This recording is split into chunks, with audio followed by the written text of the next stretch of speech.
Oh, good, it's finally worked. It was doing that thing where it was going, live streaming isn't available right now, despite the fact I could clearly see that the webcam was on, the microphone was plugged in, everything was working. But yeah, it's on now. That's why I didn't click end, because I know from experience before, sometimes if you click cancel, it goes live just as you click the cancel button. So, afternoon. Right, I probably shouldn't have that there because of YouTube policy. So, ooh, that was it. Slid out a frame now. There we go. But, all right, Arnold Rimmer. All right, email. All right, Joey. All right, Sergeant Salmon.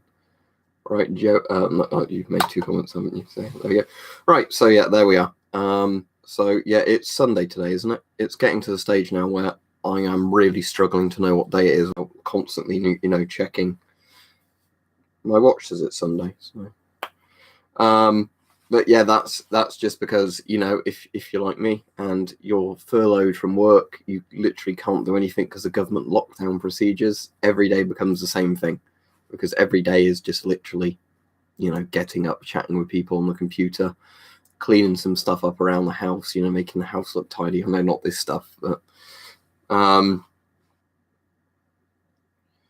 well, yeah, that's the thing, is my general week schedule is worked around what days I'm at work, what days I'm not at work, kind of thing. And once you get to the stage where every day is not at work because you're not allowed to go to work, it suddenly starts becoming very difficult to know.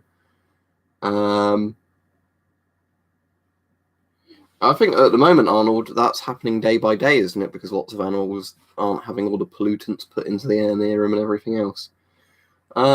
All right, thank you, Alex. Some better than others. I won't go into too much detail on here, but just because you'll get the dickheads that will come on and will keep spamming about it if I mention sort of stuff to do with that.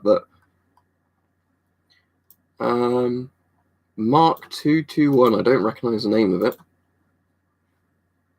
Is it a gas mask?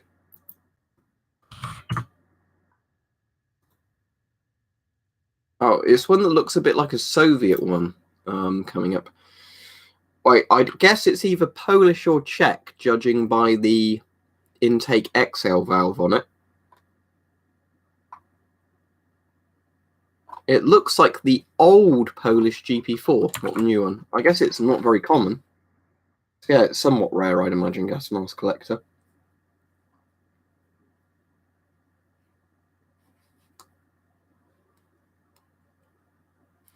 But yeah, I think in a week or so I might hopefully be allowed to go back to volunteering, because it does sound like some of the lockdown is being lifted in about a week. Cool, Yanan, do you like it? I love my Bereg, even though it's very simple. Okay, but yeah, apparently Alex is going to get a lot less strict soon, which I'm really hoping for, because although I can't go back to my main job, it means I should be able to go back to doing charity volunteering. And when I'm volunteering, at least it's something that can keep me busy. And I can say to them, hey, look, can I do some more volunteer shifts? Which I'm sure they wouldn't mind. Because, that originally was my plan all along. I thought if work is furloughing me, there's no reason I shouldn't do some more charity volunteering. But then I was told I couldn't do any charity volunteering because, under essential workers, all volunteers were told not to go in.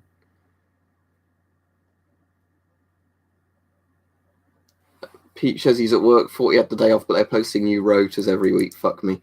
I know your pain. When I used to work at Argos, it used to be like weekly or 2 weekly rotas, where often managers would keep changing them during the week because, I don't like how another manager's arranged the shifts of the staff. I want more staff on my shift, less on other people's shift, sort of thing.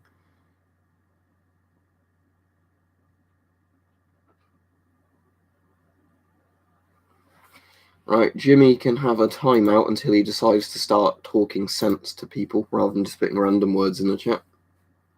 Once your timeout expires, talk normally, otherwise you'll get a block.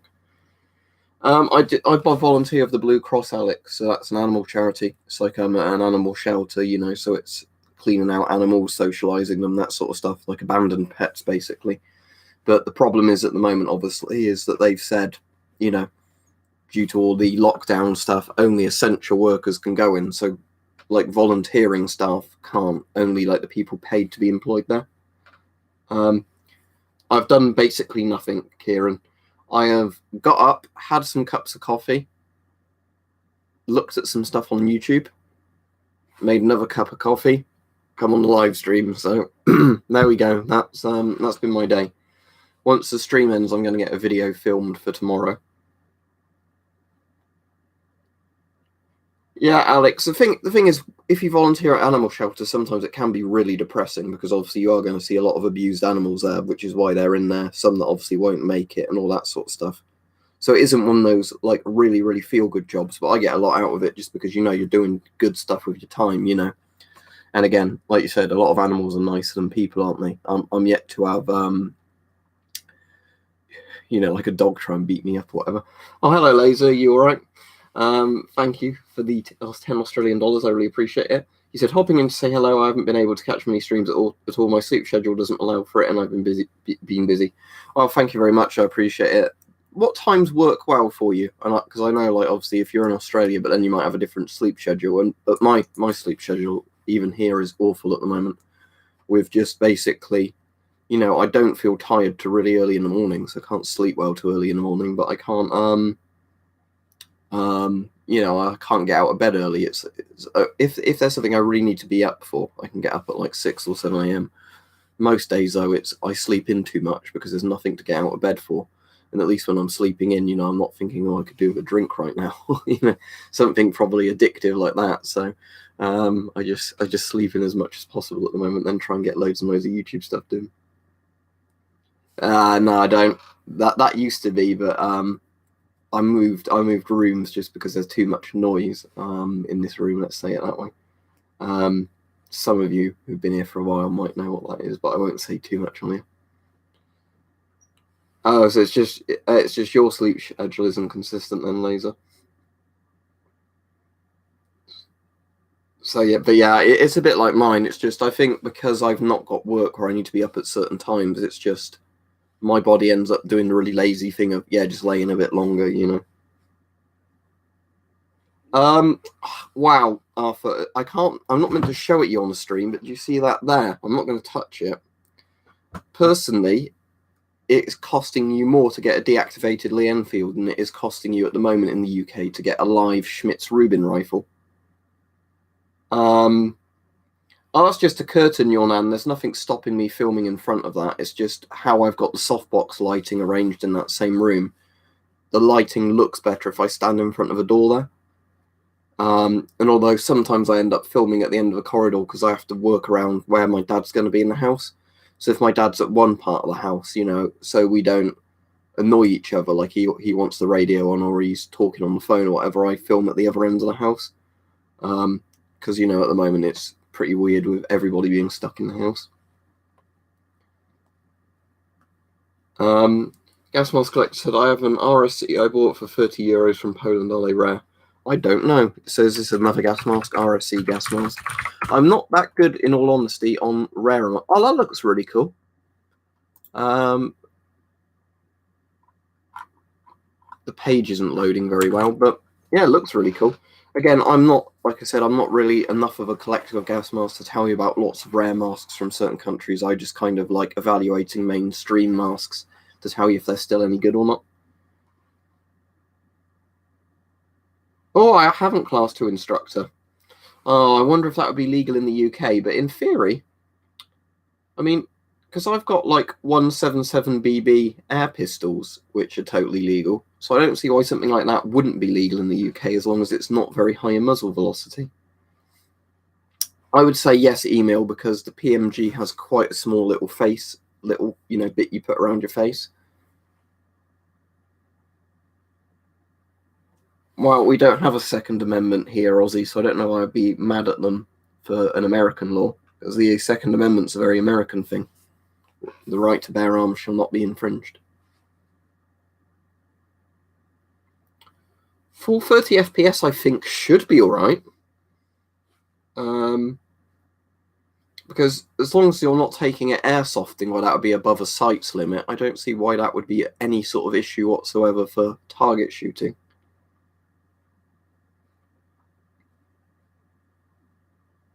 So 1,400 rounds a minute. You go through your rounds very quickly, though, wouldn't you? How does it work? Is it electric? Is it gas? Because the only problem with gas ones is you obviously run the gas down pretty quickly, don't you? That's the reason I don't shoot my Beretta PX4 Umarex one more. Again, I'd love to just get out and hold it on camera, but I can't now because of YouTube's streaming policy. With anything that's like a gun on the stream, even though you can do swords and machetes and whatever else. Something like that is completely not allowed to be shown. I mean, wanting to rack the bolt so badly on the stream, but because it does the proper noise on that one. But I don't know what my particular happiest day was, SC, but just in general, if you've got a lot of animals in that haven't been abused, they're easy to look after, clean out. They really enjoy a bit of human interaction, that's a good person with a name I won't be able to pronounce. But if you got one for a sensible price, it is a good mask. Just for like a half-face mask for public places. It would depend on the particular design, David. A lot of them say face this way, because they're going to be more efficient one way than the other way with how they trap air. But I've never had to use any of my masks in an emergency, thankfully. Although I have had ones where, it was better to have a mask on than not have a mask on in terms of things like mold spores and stuff like that. I don't know what you mean by a string of a GP5. If you mean a bit for the carry satchel, that's for, like, putting around your waist, I think, on the carry satchel.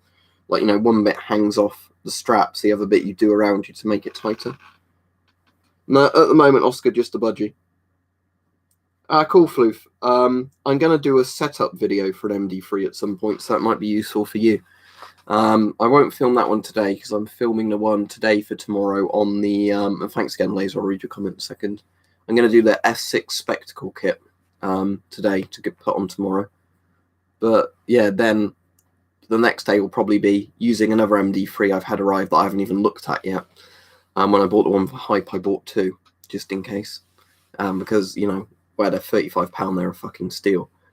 So I bought, another MD3. So what I'll do is I'll do the initial setup video explaining calibration, zeroing, putting fresh silica gel in, because obviously if there's moisture inside, it's going to throw off the reading. So thank you, Laser. He says, I'm going to hop off and eat dinner. Dinner inverted commas. I've just finished cooking myself some food. Everyone, best of luck and stay safe. Thank you very much, Laser. Hope you're all right. And yeah.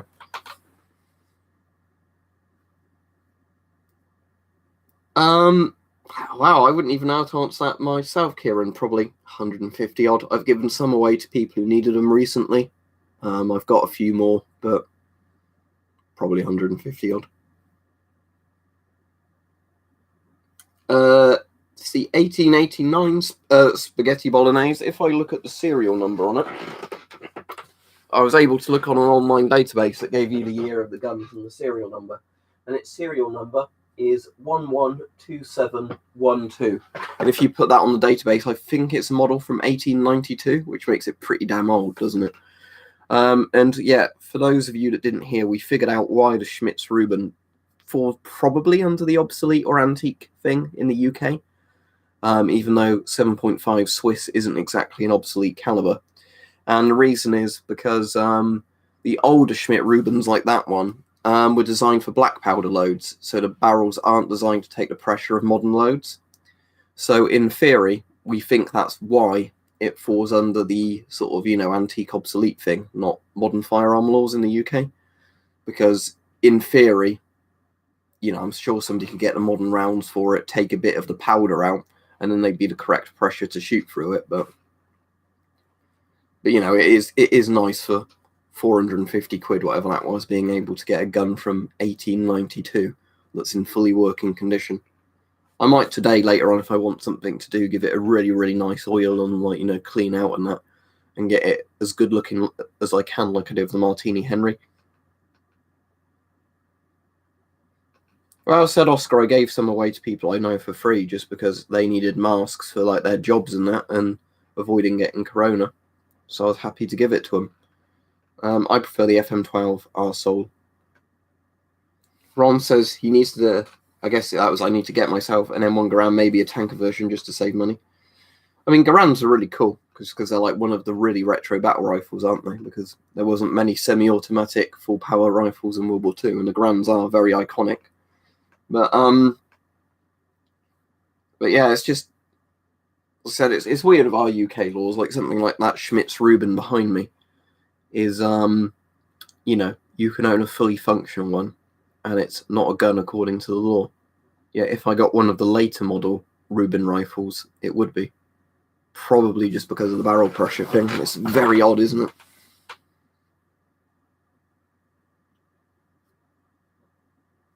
Burrito Man said, would an NBC filter go bad or become unusable if you use it a lot or leave it unsealed? It would certainly go bad if you used it a lot, because the vapors are going to get trapped in the charcoal layer, therefore basically, you know, saturating it. In terms of particles, unless you used it in a really, really dusty environment constantly, the particle protection would still work, as in the nuclear and biological protection.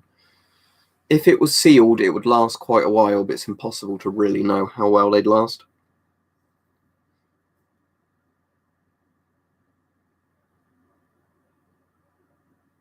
Yeah, well, as we were saying, spaghetti bolognese, it's because later Schmitz Rubens used a higher pressure round.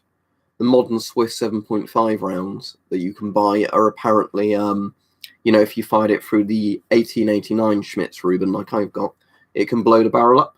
Although apparently it's still even not that guaranteed, because apparently some Swiss people were saying in the comments, in Swiss, like military, you know, like militia training stuff, they literally tell you if you've got no other option, you've got the old Schmitz Rubin, you know, and you can only get the modern, whatever they call the GP21, whatever it is, Schmitz rifle rounds. They were saying, you know, you can shoot them in an emergency, because, you know, it's not going to blow the gun up on its first cycle, but it isn't good for the gun. I'm assuming that's what it is, but it's cool that you can own one. You know, I'm not going to complain. On a Section 1, you can, or deactivated. Aussie. There's a DEAC one above me there. But if you wanted one to shoot, you'd need it on a Section 1 license. It's not been where I am, MJ. As I said, I've done another video on it. However, some other people in the comments did report it was radioactive. Maybe stop yourself buying more cigarettes, shed on fire. Because physically, I think removing any that you can take or use is the only way of really not, you know, doing any more. They're not using it as an excuse to go out and buy more, I'd say. Although I've cleaned it a couple of times, Floof, it's still about 0.5. I've not even got the batteries in it at the moment. But yeah, I've given it as good a clean out as I can clean it, and I'm still getting, you know, above background levels of radiation on it, just because of, yeah, I shouldn't have put it in a puddle.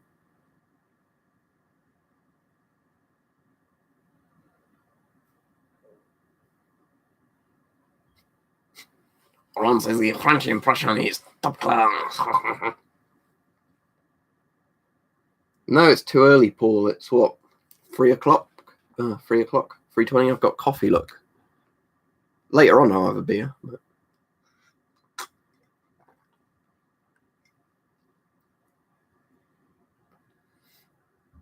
Let me see if I can Google that 11HHH30 and see if I know of the model. So I guess the first bit is essentially dosimeter. Doshinlichtung-Messgerät. I've got a Spurgeract. Oh, cool. That isn't the one I know of. So it's a dose rate meter in English. Okay.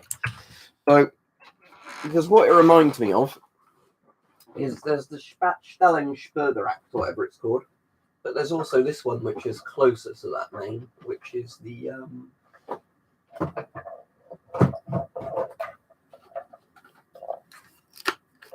if I can get the lid to close properly.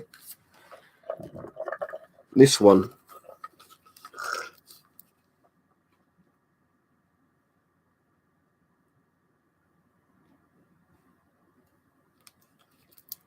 Strahlen Dosis Meter Sats Takisht. So this one has the Dosis bit on it. So this is Strahlen Radiation Dosimeter. I mean, it's a radiation dosimeter, that's pretty straightforward. Except it's a big, long, one-word German word. Which sword? There's a katana there. There's a rapier there. There's a US reproduction saber behind that one.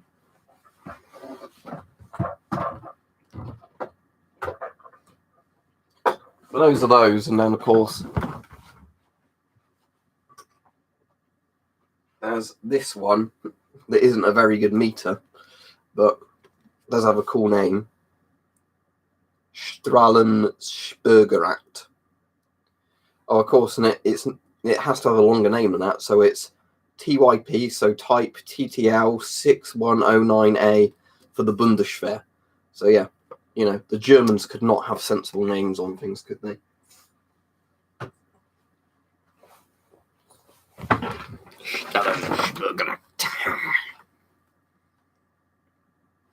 D&B Militaria, Toby.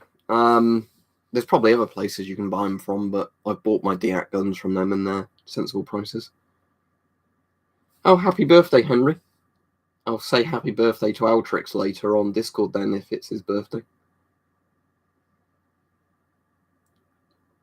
Is that a torsion crossbow? Is that a bit like the old Scorpion type things? Because weren't the old Roman siege engines actually torsion based, where they had a crank to like essentially keep spinning the thing around?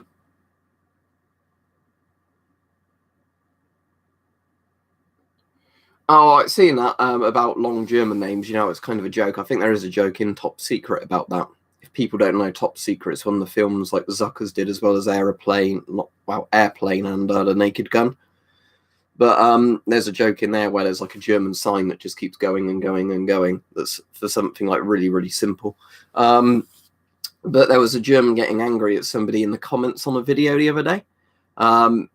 And it was somebody trying to be helpful. And of course, there was a really, really sort of, you know, stereotypical German there.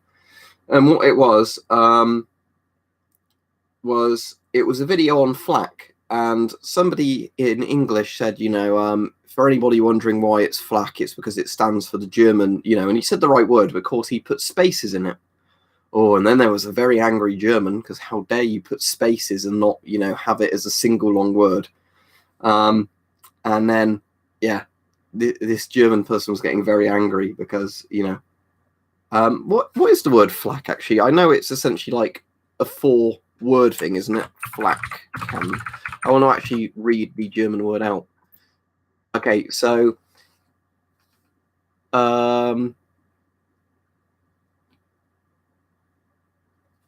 Flak is a contraction of German Flugabwehrkannon.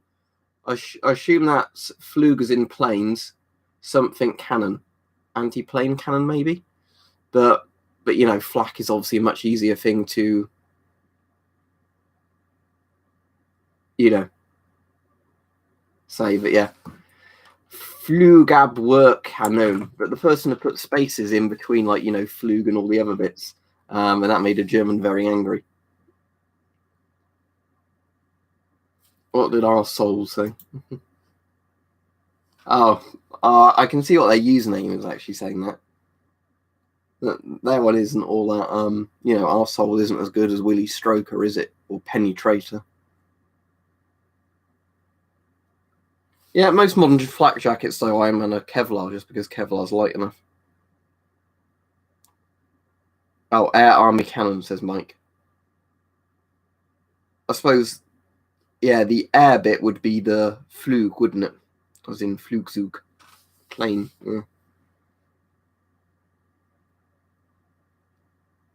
Oh yeah, Rolandus, we knew about that, but that's good to tell people. So thank you. It's good to tell people that didn't know that, because it's always worth mentioning up. You know. Right. The Berek, and bear in mind, because there's some Torbanite over there, it is going to be slightly higher than background where I am. But the green section is your background bit, your nan.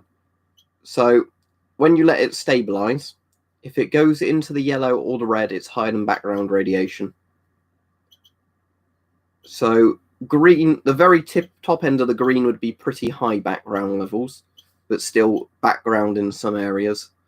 Bottom of the green, you're pretty much never going to experience, because it would be almost, you know, being in a vault with nothing granite or anything related around it. So as you can see, mine normally stabilizes on like the second half of the green. Sometimes it just tips into the yellow in this room just because there's Torbanite over there. But this is still a very low meter. I think when somebody converted it into microsieverts, the very top end of it is like 10 microsieverts. And I think the end of the green is potentially like 0.5 microsieverts or something. So yeah, it's not a very big meter, but there you go. So anyway, the green section of it is your background range normally. So just use the color coding. But the nice thing about this Bereg is even though the meter maxes out at a very low level, it will beep faster and faster and faster until it overloads. Right, a laser won't, Steve, but if you have a Geiger that's got a glass GM tube, UV lights potentially can set them off. I think I've shown that in videos before. Bereg's email are like normally 30 to 40 euros or pounds or dollars on eBay. I think these were made during the time of the Soviet Union, but they're kind of in that category. I don't know if you know about these, where the Ukrainians started making quite a lot of commercial Geiger counters after Chernobyl because suddenly people were very worried about radiation levels. So the idea was that it became a bit of an industry to make quite good, relatively small Geiger counters for regular people to use, not big military ones. But yeah, I always keep forgetting email to mention the Bereg because it's one of those ones where people ask, what can you get for $30? Well, it is actually a pretty damn good Geiger for that, because although the display is what kind of makes it a bit primitive, it's very easy to understand the display without working out numbers. Is it green, yellow, or red? And it's also the fact you'll have a very hard time overloading the tube because it actually uses a Soviet SBM20 tube in there. So again, you'll run into the issue, overloading. But anyway, it uses one of these in there, a Soviet SBM20 tube, which are also really good tubes if you're ever doing DIY Geiger stuff, because the Soviets kind of made one of the best Geiger Muller tubes ever, the SBM20 series.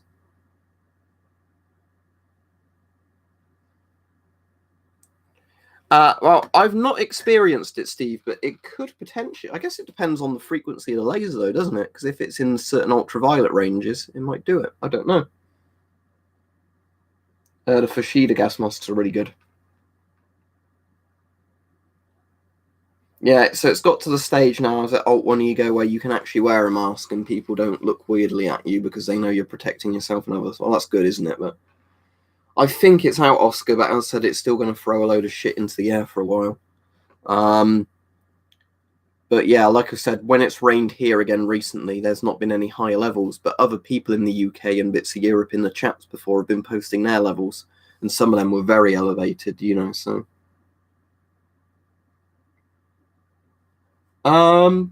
There's quite a few, Arnold, that you can log. The GQ500, whatever it's called, that one, that has data logging with a PC.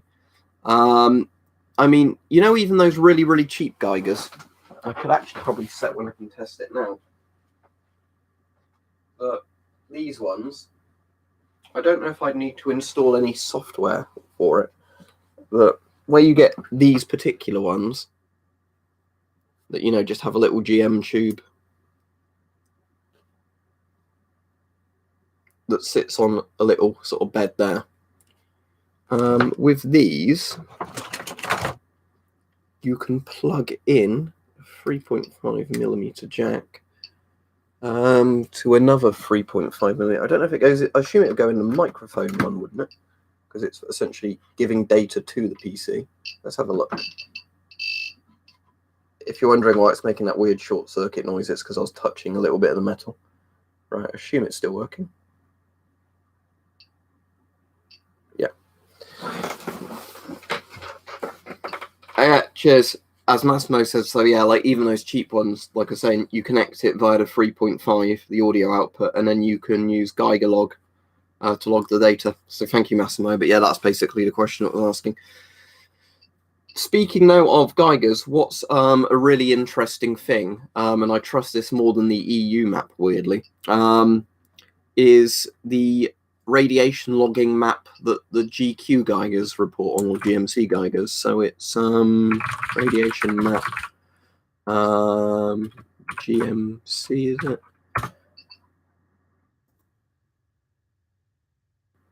All right, so here we go. This is what I was saying, this is the interesting map. If you go on gmcmap.com, let me bookmark it, because this is actually a really handy thing. So if you go there, I'm hoping so in the UK, Joshua. It's not going to end completely. Are they going to ease it? Let's hope so, because as I said, it's driving me a bit insane not being able to even do volunteering. As I said, I don't think my job's going to come back anytime soon. But yeah, so if you go on here, you can set it for time ranges. So let's say you did last 24 hours. It'll refresh, and then you can look where anybody's having a Geiger logging the thing. So some of them are going to be hiding in the background because maybe somebody's used it with a check source. But it's quite interesting where you can look at all the numbers and see, for example, in Poland, in Krakow at the moment, there's one that's 282. Now, that might be something, for example, assuming it's not somebody logging a check source with it from the thing. And there's also one, logging 663 in the US. It does look like where there's a house, though, so maybe that is on a check source, That's the only issue is, like, with my GQ GMC, unless I was just logging background stuff, you could, it's going to throw it off a bit. But this is very good to check if there's just been, like, a spike in radiation levels anywhere. So if you do last month, for example, when some of those Chernobyl fires started, if I recall right, there's a couple of 200 odd numbers in like Slovakia and Poland and places, and some very high yellows in Hungary. So again, countries near Ukraine. That gives you some idea, doesn't it? But like I said, but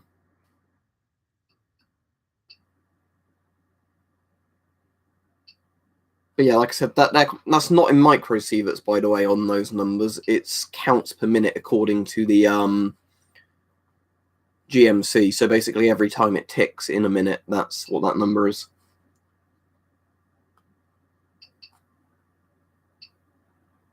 I don't know. Guido Fabrizio Espinozo Peralta. Apologies if your name's been butchered horribly. I have no clue. But I know at the moment nearly all that stuff's being used, isn't it, for official type fields.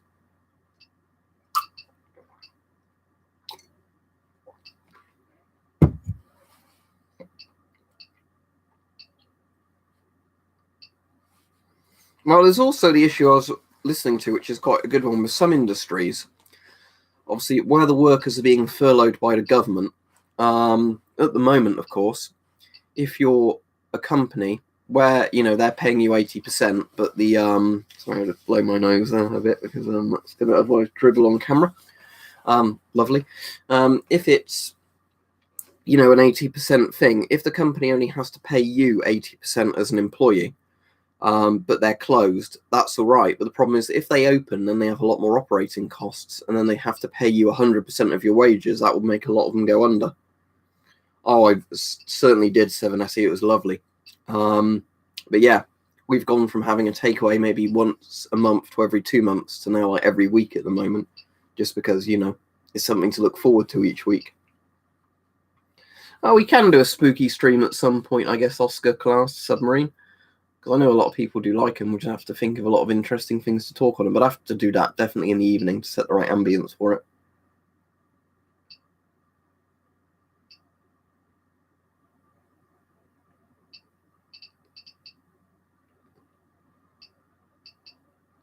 Yeah, there's lots of stuff like that, Joshua, isn't there? Where, again, you can't see your mates. There's lots of stuff where, if you're being responsible, because let's be honest, there's a lot of people who are just completely flouting all the lockdown rules. But yeah, if you're being responsible, the issue is that, yeah, you're not going to go see your mates. You're missing company. I miss Bart's dogs. I really miss his dog saying that. Because, they have dogs at different ages. And when you go there, obviously all the dogs want to pile on you and lick you and all that. And I definitely miss seeing the dogs out of everything, just like the same as I miss volunteering at the Blue Cross. But, the dogs, because the dogs are always happy to see you and it's nice to see them,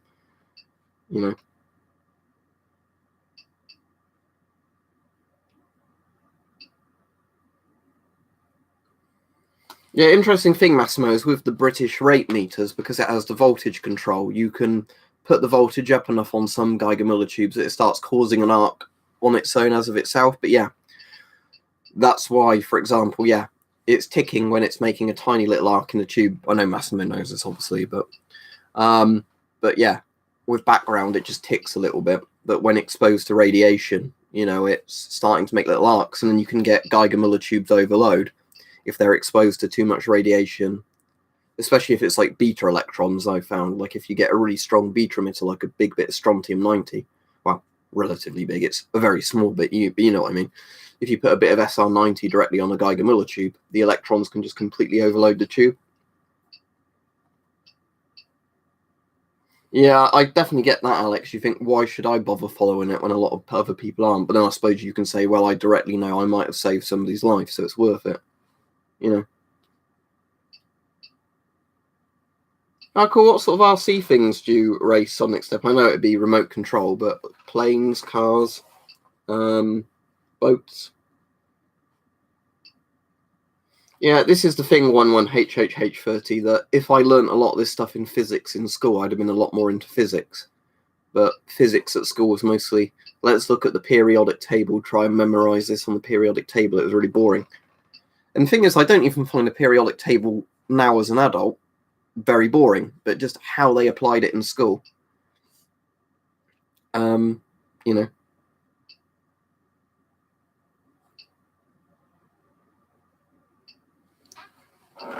But yeah, for those of you wanting to see it, essentially, these little Geigers, it's just got the little GM tube on there. I'm just being careful to hold it in a place that won't electrocute me. So there's a little GM tube. And obviously, yeah, it's got probably about 400, 500 volts running through it. And then when radiation hits it, it ionizes, causing an arc.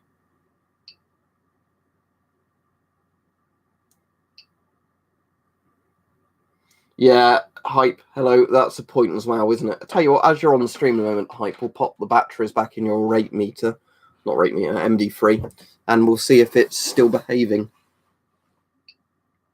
It's the standard Chinese tubes they come with, although I bought some more of them spares, but these also fit SBM20s fine because they run on pretty much the same voltage. But yeah, it was just, I just had it on top of the PC, and I was going to have a look a bit later for putting the logging software on it.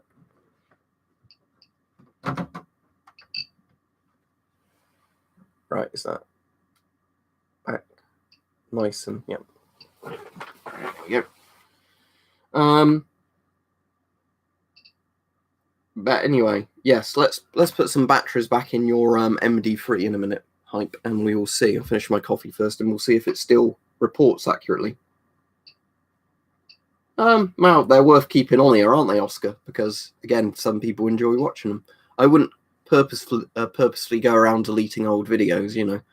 The only videos I'd ever delete, if they were on there that are old ones, I think, in case I'd said something that might be legally dodgy, or something like that, I wouldn't just delete them. Or if I was very wrong about something, but couldn't use it as a video to explain, how, I know more about something now. Because, for example, in my review of my SOEX O1M, I've still got the review up. I said it could detect alpha radiation, and it can't, because when I put it near some americinium, obviously the gamma from it was registering on the Geiger tube. And people were saying in the comments, no, it can't register anything from AM241, where it's registering the gamma. So then I thought, oh, it must be able to register alpha, but obviously it's coffee, but thank you.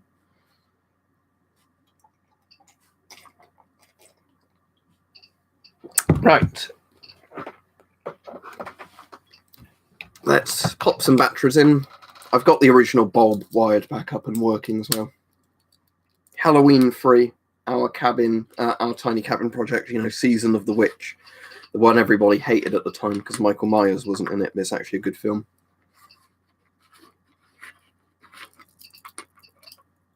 Right, so there we go. There's your MD3. Let's see if it holds the 0 perfectly as well. It's had plenty of time for the silica gel inside to dry up the inside.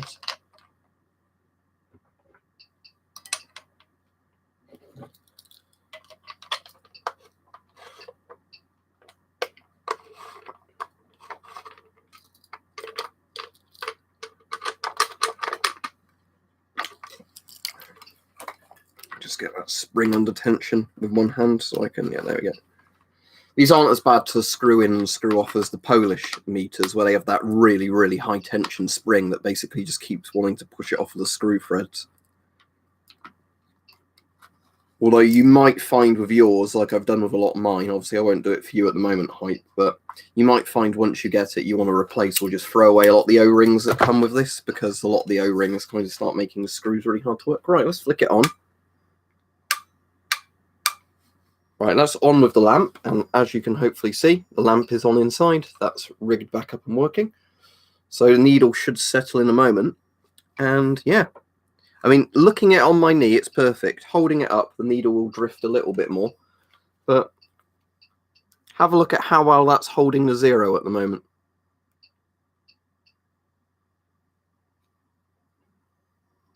If I can get it to focus.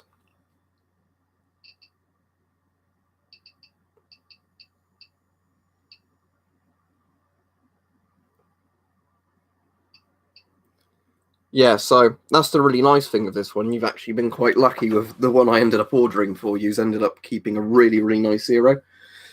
It drifts a bit, but I've got some that will drift as much as like 400 sort of milligray, whereas not 400 milligray, sorry, like 4 milligray, as in the first couple of bars of the meter it'll keep doing that on. But this one pretty much just sits on 0 perfectly. I did calibrate. Oh, I can actually show you in a video calibration of it. Well, I've already calibrated it, but just to prove to you it works on video. If I can arrange the camera somewhere, easy enough to do it. So what we'll do, open up the... yeah, it certainly is bulky, but it's a lovely old bit of retro Cold War. I find clicking on Geiger satisfying. Sadly, ionization chambers don't click because of how they work. But right, so we've opened that alpha port up. So, the ion chamber is directly available.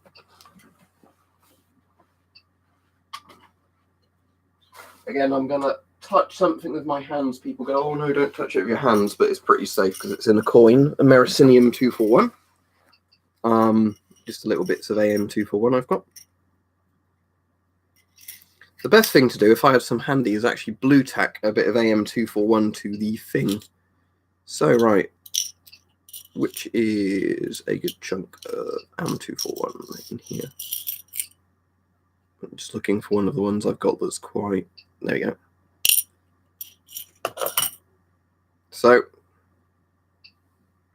again, it's quite hard to do this because it's trying to hold it without blocking it with my hand. But hopefully, if I twist that at the right angle, yeah, there we go. While holding it like this, I can't demonstrate it anywhere near as well as you can by doing it normally. But because yeah, the best possible way of doing it, it will kill you. That's what happens if you eat it. Is if you get a bit of blue tack, you stick it to the thing and then you put it in. But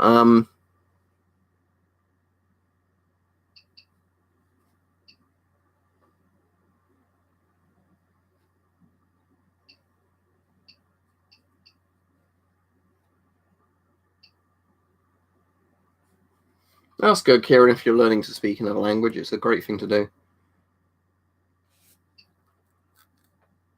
Ah, that's very cool, Hype. I'll need to sort this out to you soon. Assuming it will all arrive fine. I'll send it tracked with the Mark 5 GSR. I'm just looking if I've got something like blue tack on the desk anywhere, because if I've got some blue tack handy...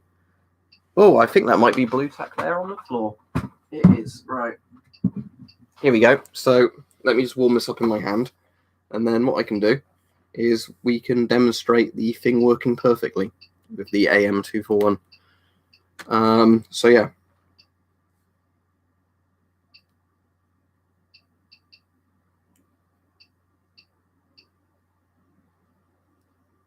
Right, so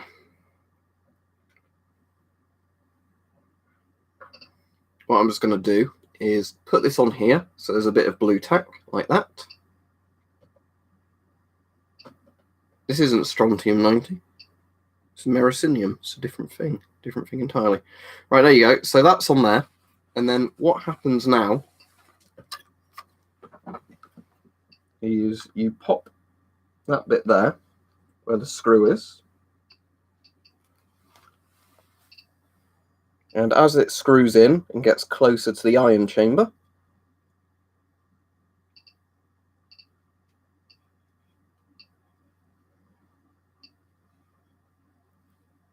there you go.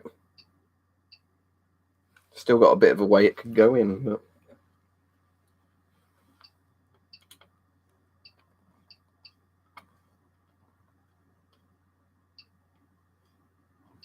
yeah, there you go. So you can see just how one little AM241 coin moves the needle on one of these. See you, Kieran, if you're off.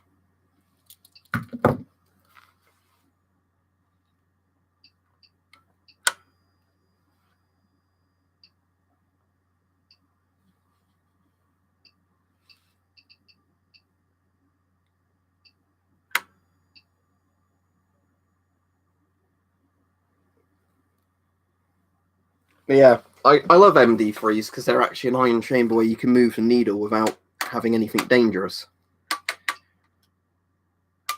Right, so now let's just recover that from the chamber because we don't want to drop AM241 inside your ion chamber.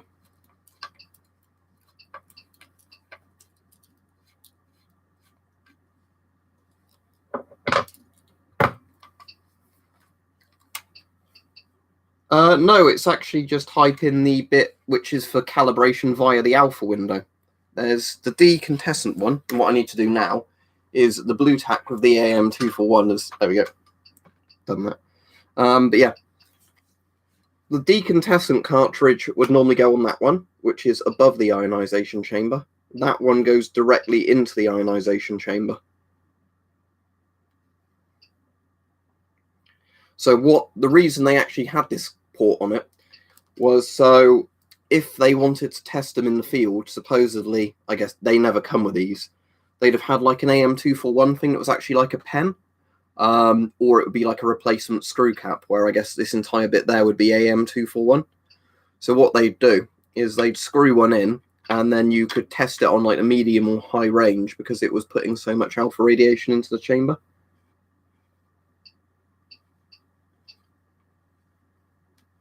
Yeah, that's literally why it's there. Like I said, it's annoying because no other ion chamber seems to have that design, but it's just such a clever thing that put a little port so you can open the ion chamber because it's an air ion chamber, not, you know, a gas-filled one. So you can just do a quick test to see if it's working that way.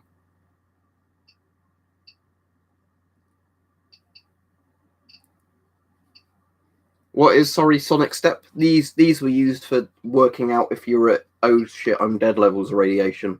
Hence why it goes up to 300 centigrade. 300 Rontgen on the older versions of it. But, yeah, now to pop this little coin of death back in its container, and I'll wash my hands thoroughly.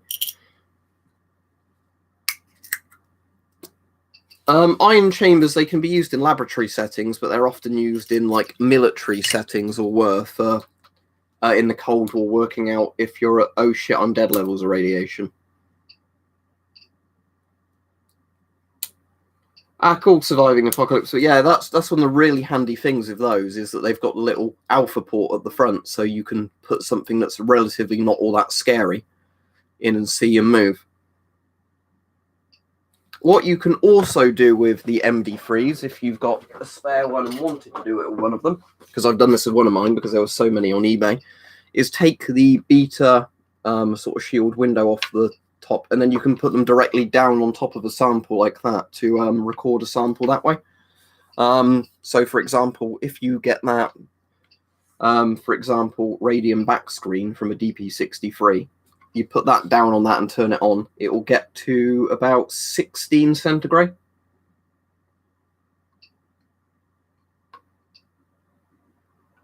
There's not been any plague doctors around me, Victor. But yeah, like I said, because there's lots on eBay now, again, turning up for like £35 each, it's worth having one just as a dedicated alpha detector. Because the thing is, like, where you've got the Thermo Fisher, like, modern mini monitor, I assume that you can max out the alpha probe on that pretty easily, because I know my mini monitor, because it did 2K CPS, so 2000 counts per second, The little Ludlam sort of probe, it came with max pretty easily, but those MD3s are not going to max easily on stuff like that. Also, you can clean the ion chamber easily if it gets contaminated, which is a plus, because it's literally like a Bakelite box. All right, Freddie.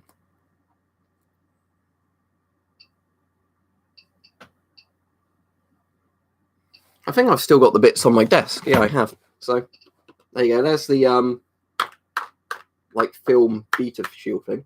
It still has the weird smell to it. And this was just the bit on this particular one that was like that. Or it might have been the other way around, however they did it, but you know, so it was like that, just screwed in at the bottom. And then this had a little bit of adhesive on, so it's stuck in, but the idea was that that's what sits at the bottom of the MD3's box. But yeah, you can just literally unscrew that, peel that off, and then you've got a sample, you know, one way you can just pop it down on the sample, take a reading, and then, you know, for the doomsday level readings. Because the only other meter I've got that can do that is the awful German one, the over-engineered German box. And you have to be careful not to electrocute yourself with this one. But basically with this one, if you lift it out of its case, you can open the bottom of the ion chamber there, put a sample inside and close the ion chamber back up. But again, this German one runs into the issue very easily of just one of the electronics stops working, or suddenly it decides it's going to short circuit because of how they designed it. Yeah. If I ever see another one of these cheap, I'd be very tempted to get another one just to not tamper with it at all and hope it will run perfectly. But yeah, these German ones, it's a classic case of over-engineering. You know, you can rely on the Germans, can't you, to decide to over-engineer an ionization chamber. The most simple form of radiation detector. Literally a can with a wire in it, potentially. The German ones, Sonic Step, or the British ones are very easy to repair because there's not many parts to them. If something goes wrong, you literally just unsolder a part, resolder a new part in. I like collecting Geiger counters and that laser. I just like kind of in general collecting lots of old CBRN equipment, you know, NBC CBRN equipment. The German ones, probably not.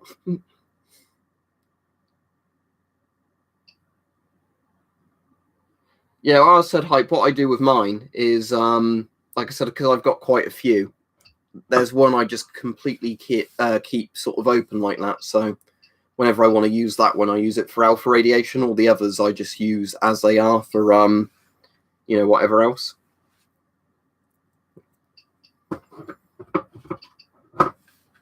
But yeah, because as I said, because lots of these, you can see there's some bags behind me from MD3s, because they turned up on eBay so cheaply recently, or keep turning up. You know, I've ended up getting a few just because it's worth having them as spares. Look, see, there's another one behind me there. You know, there's your one. There's another one I've got in another room at the moment. There's one I sold to Bart because Bart was interested in getting one, but didn't want to buy one directly from eBay, so I bought one for him. And, you know, did all the calibration for him. Yeah, the English one, Sonic Steps, are way better. But bear in mind, the English ones are from, like, the 1980s, 1990s. Whereas the German one is from, like, the 1950s.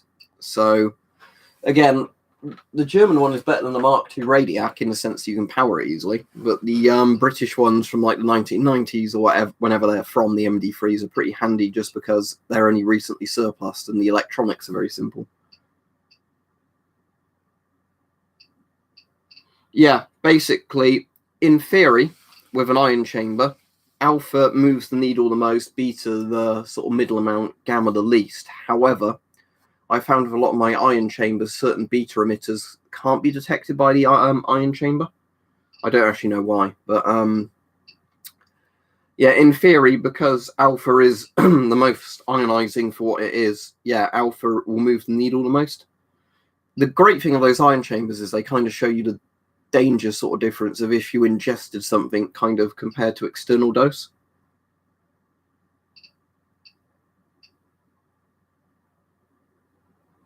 No problem, Sonic Step. Let me see if you're interested in one, if I can find you a link to one on eBay again before they all... Tell you what, if I open Firefox, because I've not logged into my eBay account on there, .co.uk. Oh, I put ebay.cuck by accident. I definitely... Apparently c.uk is a proper thing. No, I don't want to go to .cuck, thank you. Right, ebay.co.uk, there we go. It's incorrectly called a Geiger counter, so let's find the listing. It's £35.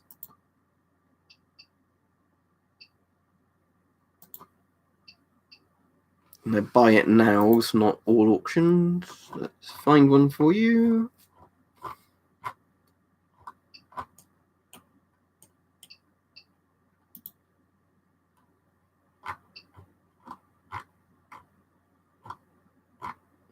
It's also doing a weird thing where I've sorted them by price, yet some of the ones turning up are at completely different prices than other units, which doesn't make any sense.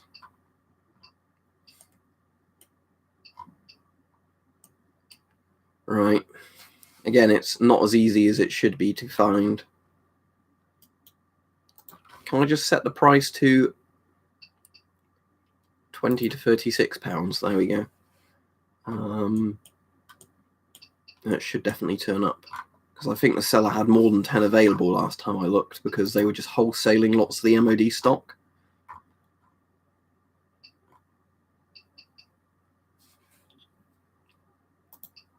Why are they not turning up now?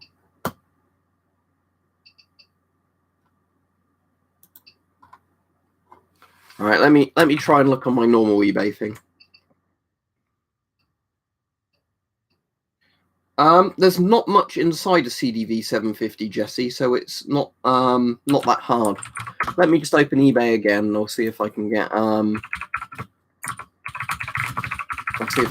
particular one up. I'm just going to try. There we go. I found. I'll do what I always have to: go on the seller's page, then look for his other listing of it. Because for some reason he has two listings. He has one where he bundles them with NBC gear, and one where they're sold on their own. So what you want is this one. I'm actually going to bookmark this for the next time somebody asks. British military Geiger counter. There you go. Even though it's not a Geiger counter. But there you go. For the people asking about it. Let me show you the inside, Jesse, of a CDV 750. So I've got one there. I've not got any batteries in it at the moment. But I do have a CDV 750 there.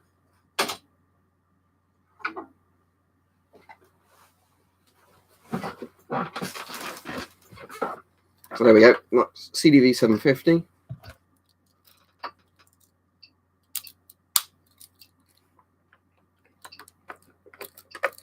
So you unscrew the big screw on the top. You've got your circuit diagram on the bottom. There is your CDV 750. That's the bit your D cell goes in at the bottom there.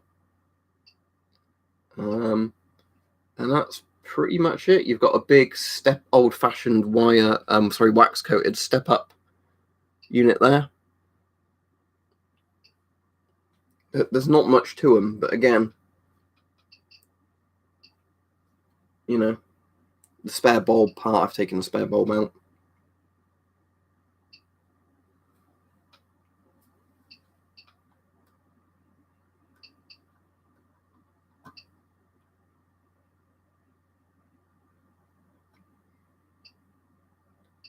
Can you stop spamming the chat, please, FHK? I'll put you in timeout for now. If you start spamming as soon as you're back, I'll block you. Not that I want to, but, you know, it's kind of distracting for the streamer. Somebody's asking a question, I'm trying to answer it. Boring, Freddie? Other than doing a lot more YouTube stuff. Boring?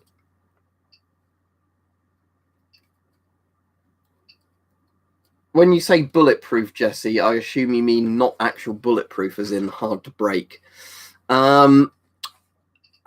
It's weird with old dosimeter pens. Some can be really, really hardy. Others can be like, you know, really temperamental.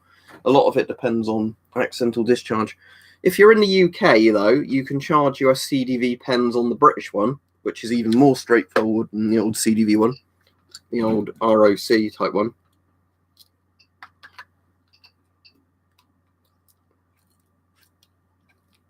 So what you do, unscrew that. There you go. That's the entire thing to the British ones.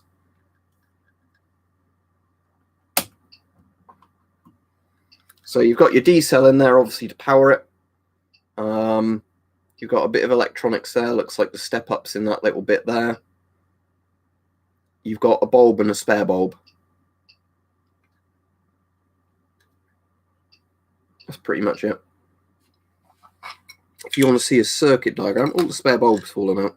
That's all right, because the spare bulbs falling out, I'll put in my bag of incandescent bulbs, assuming it still works, and then it can go into an MD3 or whatever else it needs to go into. But yeah, there's your circuit diagram for it.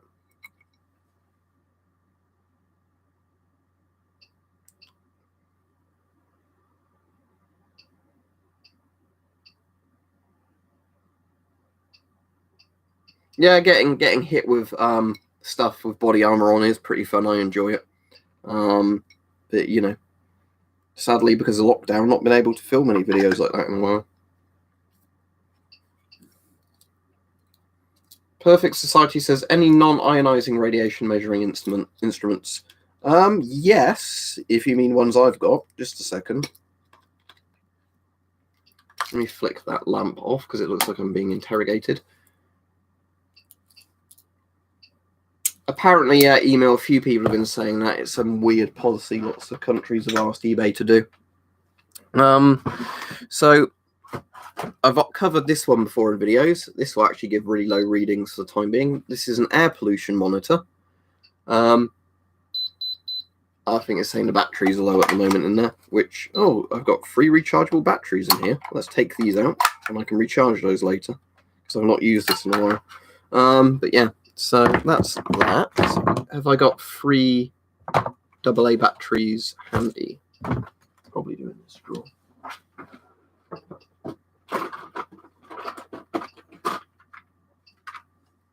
That's the packet I've not opened yet.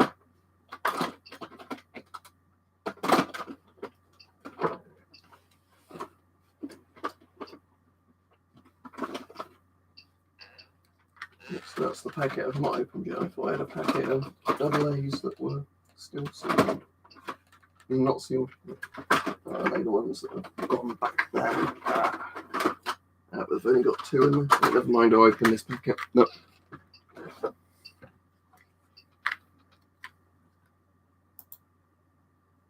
Right, I've just hidden a little edgy kid on here that was spamming the chat. Deaf to random people, deaf to the state. Yeah, fuck off.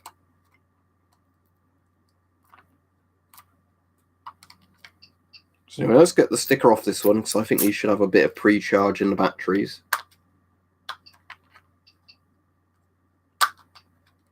So yeah, anyway, this one, for the people asking, is a thing that basically measures air pollution quality. And this is going to be one at the moment that should give much lower readings than normal.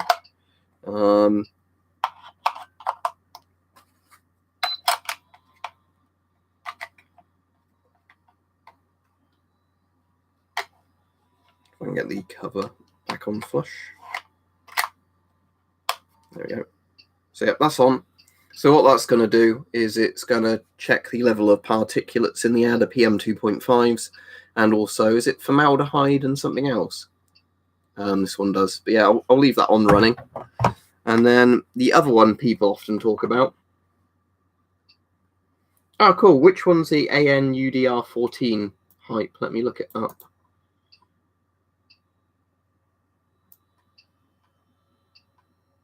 Because I've got some old US Radiacs that I've never got around to doing videos on.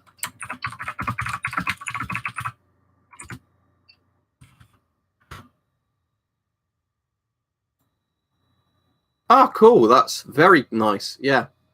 I definitely want to get one of those. That's like a modern one, isn't it? I was thinking it was going to be one of the chunky old ones, but...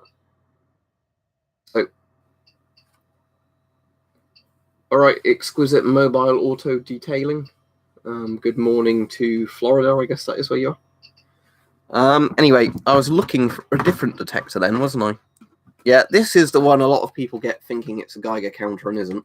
But these can be quite handy. I use it to detect wires in the wall, personally.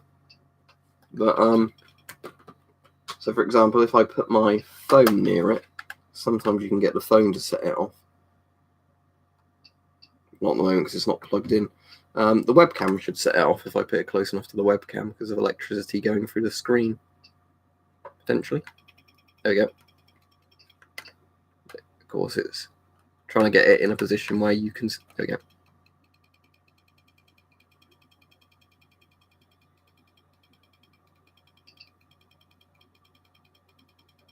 A lot of people sell these as Geiger counters. These aren't Geiger counters, but they are worth picking up if they're cheap. Just don't pay lots of money for it when somebody's saying it's a Geiger counter. But yeah, these EMF detectors are often the things where people say, look, it's making my Geiger counter go off the 5G tower. It's like, this doesn't detect ionizing radiation. Yeah, you can get radon detectors, but essentially all radon detectors are exquisite mobile is just a Geiger counter with an alpha window on it. I had a Geiger with an I had a radon detector at one point and it broke. It wasn't very good, but luckily it broke within its time period back. It basically measured, I think it was becquerels per cubed centimetre of air. Art Gem says, you fake, let the fake go out. Thank you very much. Oh, what was his other message? You fake. Oh. Don't bother timing him out, just hide him. He's obviously not here to have a nice chat with us, but I'm a fake. Okay. Fake what?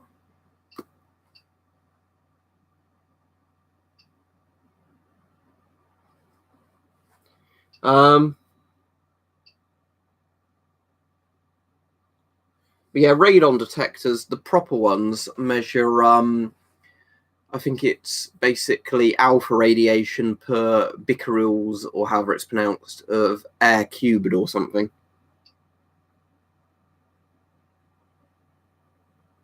But I'd say the easiest way if you wanted to detect radon is get a radiation detector that's got an alpha window on it. Put it against the floor where radon would be higher concentrated. Turn it on and see if you get a reading that's higher than it should be.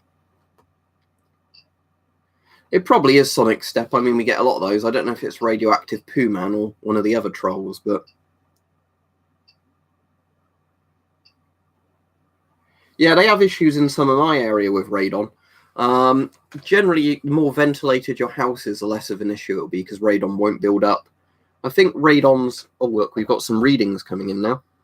Some of these aren't good, apparently. The particles are good, but the other two things are bad, so we'll have to look into that. Although I sometimes find if you leave it running for longer, those ratings go back down anyway.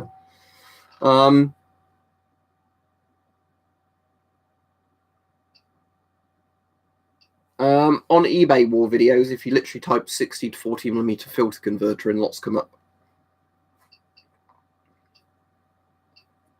You can buy what? Sorry, email for $2 to $3? Sounds good, but what can you buy that cheap? GP5s? What? Alright, okay, there we go. It's stabilized its reading now because it's finished doing its warm-up. So actually, the HCHO levels are completely fine, apparently. And the other one is slightly high, which makes it red, but I don't think it's dangerously high. Oh, that one's gone red again. But yeah, there you go. Although I know for a fact if I put light incense in my room, that makes some of those go bad. And if I've got one of the fragrance things on, that makes it go bad because I know they're technically not good chemicals for you, but you know, I don't really give a shit in that regard. Also, vaping, I know, sets that off. But it's doing its job, essentially, telling you if there's air pollutants in the air. But you can't really use it to test gas mask filters, I'm afraid, Arnold. But what you can do is test air to see whether or not you should need a mask on. It won't give you immediate results. It's not like a chemical weapon detector.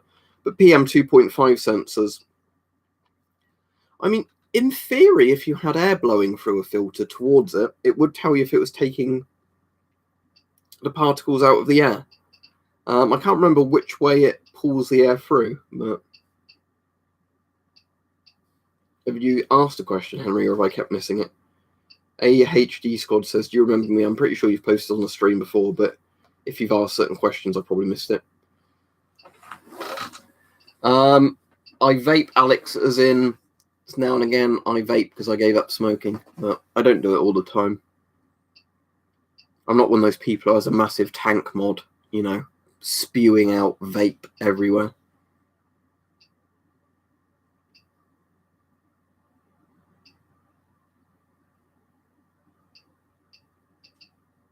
Flu Jab says prune juice. Not sure I'd be a fan of that. Well, there aren't enough masks to go around, Monarch plays at the moment, so at least they're wearing something rather than nothing.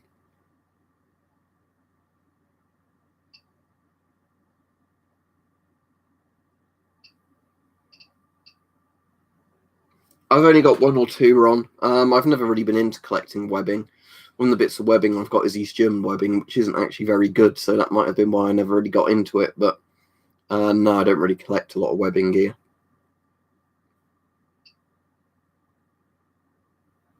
Oh, right, email. Yeah, that makes sense. That's the sort of price they cost on eBay as well. But obviously you pay a bit of postage with the eBay ones. But yeah, $2 to $3 for a 60 to 40mm converter isn't bad at all, is it? Oh, Pootroll is back. Oh, and he's already been timed out. Thank you, 11HHH30. He said, got an Avon S10 on the way alongside a Fushida F2A4. Hype, do you not have any masks on the way? As in, you're hyped, or are you saying hello to hype? But that's cool. Yeah, I like both those masks very much. I have got a mask on the way, actually. But it's one that could take ages to arrive. It was one somebody asked me to review. It's like a very basic particle style half face mask, if I remember right. I'm trying to remember, where did I buy it? Did I buy it on Amazon, eBay? Yeah, I do have a mask on the way. It's not like an old military mask, but some people might find it interesting. I'll definitely do obviously a review of it. It was one of the donators said, could I get one? And then I looked and said, oh look, there is one for like $20 or something, so I will buy it and review it.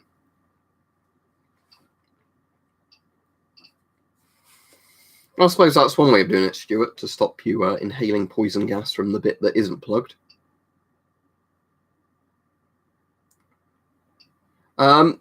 If you mean like the one that was called like the Mankung Commando or something like that, that's a bit crap by default.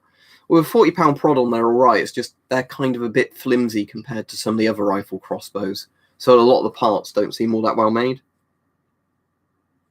71 watching, stream 71 mins ago and 71 likes. Oh, isn't that strange? I'll go off in a minute though, because as I said, if I've been on over an hour, haven't I? And I need to get a video film later. I'm sure I've got other stuff I need to do. But yeah, thanks everybody that's come on. Good to see Radioactive Poo Man was on right at the end of the stream before getting blocked again, because he just can't help himself, can he?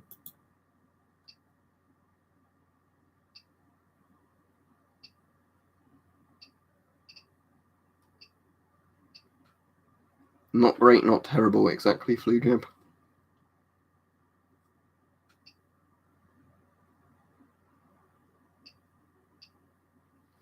Yeah, I'd say if you want a really good crossbow and then want to swap the prods, go for the ones that are normally £175, prods, or £150 prods. The ones that are normally called Jaguars or like Firecats. Because in terms of how robust they are, they're a much better crossbow. So I'd say get that, and then you can put pretty much any prod you want on it. It's not going to cause stress on parts, And they're a little bit heavier and everything, but they feel a lot, more robust. Oh, Monarch Plays has a question. What's his question? Where's his question? It might have just been sealed very well, Lazar, but normally that's the exact opposite of what would happen with an old Yugo M1 mask. Let me scroll up and see if I can find his comment, because I can't see it, obviously.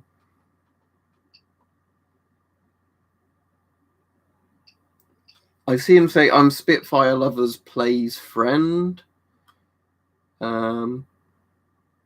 He said, are you annoyed about people on the streets? I answered that one, so this is a comment. Oh, do you like the Avon M50?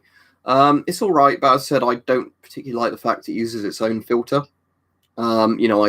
I like masks 40mm normally, not proprietary filters. Anyway, I'll go off now. Thanks everybody. It's been quite a good stream. And don't forget to like it as you leave if you've not liked it so far. Radioactive Poo Man made his little visit before the end, so you know, we all remembered he existed, and he is obsessed with shitting on himself and absorbing radiation. Not something I would recommend, but I'm not a doctor. So anyway, I'll head off, and it's good to know that your MD3 for when I post at Hype is still working very, very accurately. So cool. See you all. Goodbye. Auf Wiedersehen. Gesundheit, or whatever the other words are for it. Bye.